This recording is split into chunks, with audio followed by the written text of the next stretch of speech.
Alright guys, doing a little video for Mark Thomas.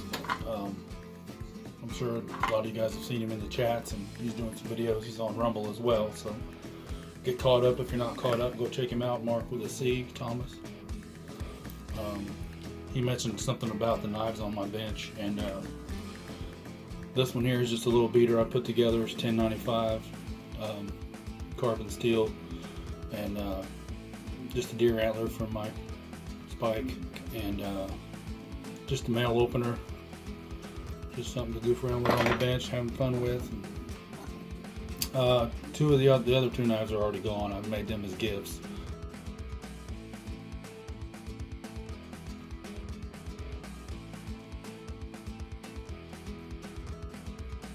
But then this one here is something else I put back together. This was an old blade off of a floor scraper. We had a electric floor scraper that reciprocated back and forth and had a big old 8x4 inch blade on it, and I just heat treated the edge here, put a good edge on it, and she's pretty stout, and just had some spare horn left over.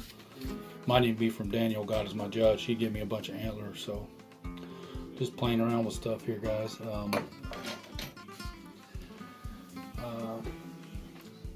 New to my bench is a railroad spike knife my son bought me.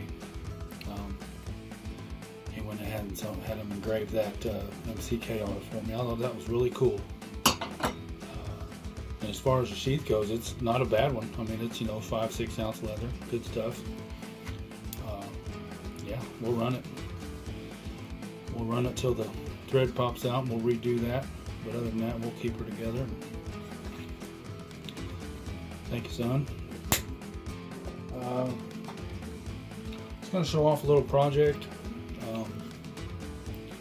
Got the Leatherman tool. It's a Gerber. It's not a Leatherman, sorry.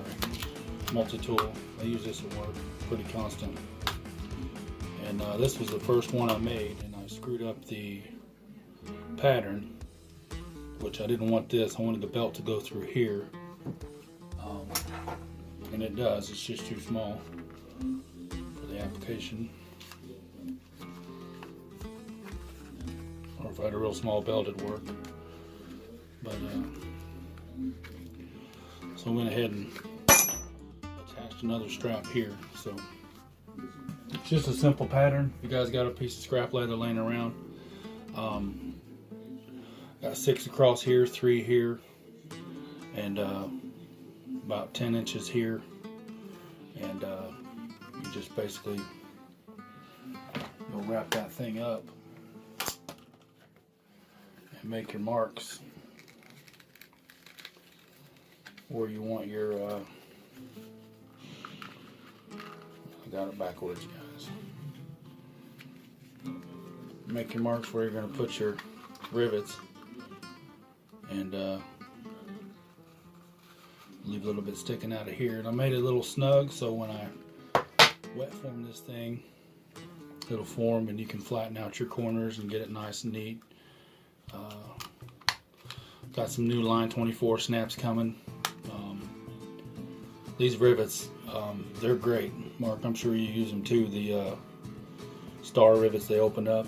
Once in a while I have a little trouble, and one of them will jet off to the side, and it won't be perfectly straight, and it'll work, but works out pretty good. I got a couple to make for some guys at work. We all got these in our kits, so just wanted to share that and give a little shout out to Mark Thomas. There's those little tube rivets I was talking about. Oops, getting the frame there. But there's a tool, and it's out in the garage, or garage. Hey Scotsman, did you say garage or garage? Is that like grand or garand? I don't know. Anyway, you smack those down and they star out and pinch the leather. And this one's good for about 2 layers.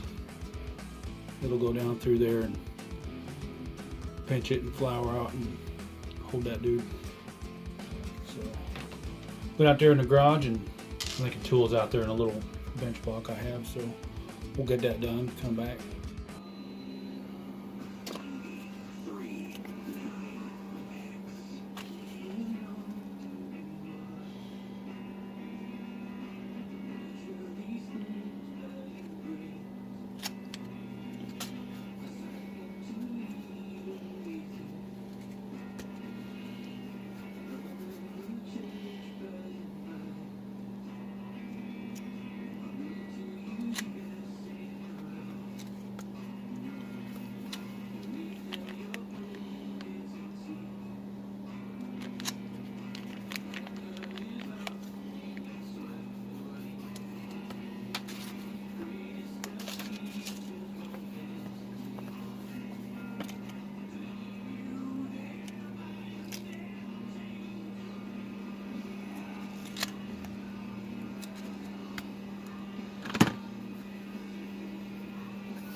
get them first 4 punched through, and then we can wrap this around and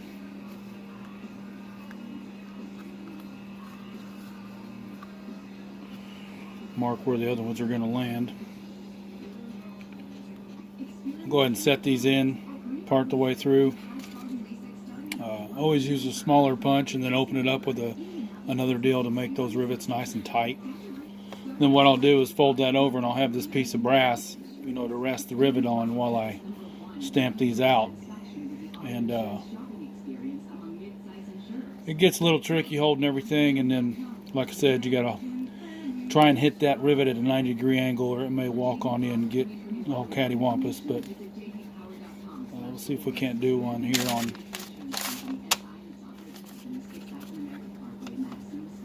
There we go. Got my little piece in place. Couldn't find another hammer, but I'll use this one. I got one somewhere specifically for this. But there's a little tool. It cuts that tube open and flowers it open.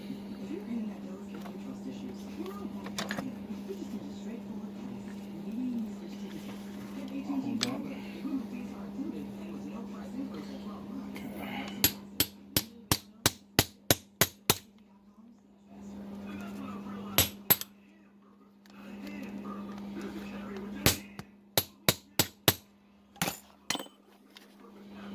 Put your deal in there, start it up, and reposition that block sometimes.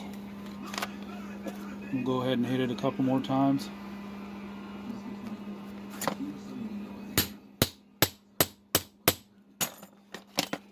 Open that up and repeat that a few more times. Getting that dude into place here, and then we'll smack another one down. There we go. I'll just take a blunt tip and mash those down a little further and help sink those into the leather a little bit so it won't catch on the tool. Other than that, it's pretty much done. Open that one up a little bit more. It's not quite seated yet. Bell will go through there, and we'll get it wet formed and check it out in a little bit. Alright, we'll get that dude wet. Soak it down, use warm water. And we'll shove this dude down in there and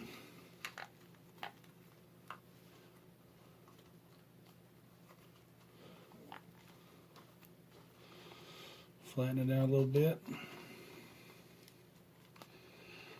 And upon drying, it'll shrink up a little bit too. But that's, I mean, it's pretty snug.